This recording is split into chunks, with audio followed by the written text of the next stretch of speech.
মানে ট্যাঙ্কের মন জমি ছেলে দেখে দিয়ে মাদ্রাসায় এখন তালা দিছে।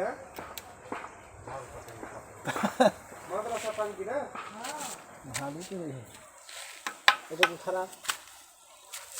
আর এখন জমিতে এখন ফেলতে পারবে না তো, যখন পানি দেবে না তখন ফেলা লাগবে। বর্ষার সময় এগুলো করতে হবে। কি করবো দাদা আর ধান কাটতে গিয়ে মাছের যে পায়খানাটা হয় বাবা ওই পায়খানা ট্যাঙ্কি মনে করেন সব করে মনে করে খাই দিয়ে বলবে ধান লাগাই